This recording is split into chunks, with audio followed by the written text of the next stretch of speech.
നീലത്താമരയിലെ കുഞ്ഞുമാളു എന്ന ഒരു കഥാപാത്രത്തിലൂടെ തന്നെ പ്രേക്ഷകരുടെ ഇഷ്ടം നേടിയ നടിയാണ് അർച്ചന കവി. പിന്നീട് സിനിമയിലും സീരിയലിലും ഷോർട്ട് ഫിലിമുകളിലും അർച്ചന എത്തിയെങ്കിലും കുഞ്ഞുമാളുവിന് മുകളിൽ മറ്റൊരു കഥാപാത്രവും ആരാധകരുടെ മനസ്സിലില്ല.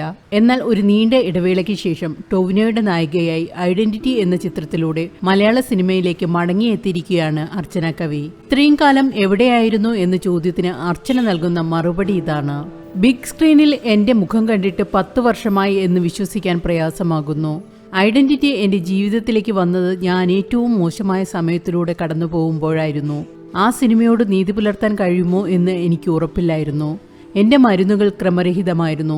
വിഷാദവുമായി ഞാൻ പോരാടുകയായിരുന്നു. അപ്പോഴാണ് അഖിൽ പോൾ എന്ന സംവിധായകൻ രംഗപ്രവേശനം ചെയ്യുന്നത്. പിന്നെ അദ്ദേഹം എന്റെ സുഹൃത്തായി. അദ്ദേഹം എന്നോടൊപ്പം നിന്നു. മരുന്നുകൾ ഞാൻ കൃത്യമായി കഴിക്കുന്നുണ്ടെന്ന് ഉറപ്പുവരുത്തി.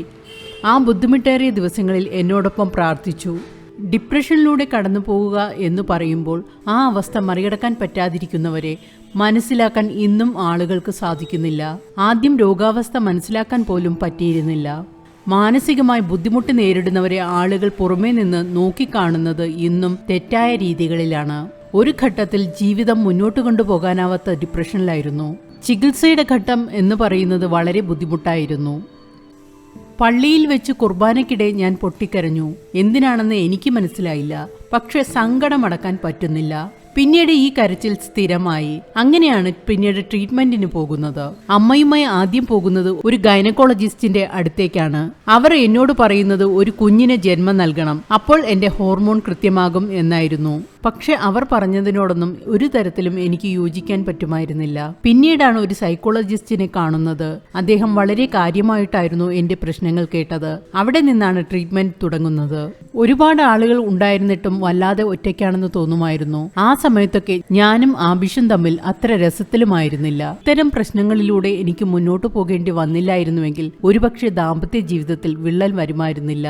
ഓരോ ദിവസവും ജീവിതം മുന്നോട്ട് കൊണ്ടുപോകാൻ സ്വന്തം കാര്യങ്ങൾ ചെയ്യാൻ കഷ്ടപ്പെടുക, അത് നമ്മളെ കൊണ്ട് ചെന്നെത്തിക്കുന്ന അവസ്ഥ വളരെ മോശമാണ്. നിലവിലെ അവസ്ഥയെക്കുറിച്ച് അർച്ചന പറയുന്നത്: ഞാൻ ഡോക്ടർമാരെ മാറ്റി. ഞങ്ങൾ ഷൂട്ട് ചെയ്യുന്ന സമയത്ത് എനിക്ക് രോഗത്തിന്റെ ഒരു സൂചന പോലും വന്നില്ല. ഞാനിപ്പോൾ കൂടുതൽ മെച്ചപ്പെട്ട അവസ്ഥയിലാണ്. പക്ഷെ വീണ്ടും സ്ക്രീനിനെ അഭിമുഖീകരിക്കാൻ തയ്യാറാണോ എന്ന് എനിക്കിപ്പോഴും അറിയില്ല. പ്രസവ മുറിയിൽ ആശങ്കയോടെ നിൽക്കുന്ന ഭർത്താവിന്റെ അവസ്ഥയിലാണ് ഞാൻ. ആളുകൾക്ക് സിനിമ ഇഷ്ടപ്പെടുമെന്ന പ്രതീക്ഷയോടെ പുറത്തിരിക്കുകയാണ്. നീലത്താമരയ്ക്ക് ശേഷം എന്റെ സിനിമ കാണാൻ മാതാപിതാക്കൾ കേരളത്തിലേക്ക് വരുന്നു. ഒരു പുനർജന്മം പോലെ തോന്നുന്നു. ആകാംക്ഷയോടെ കാത്തിരിക്കുന്നു.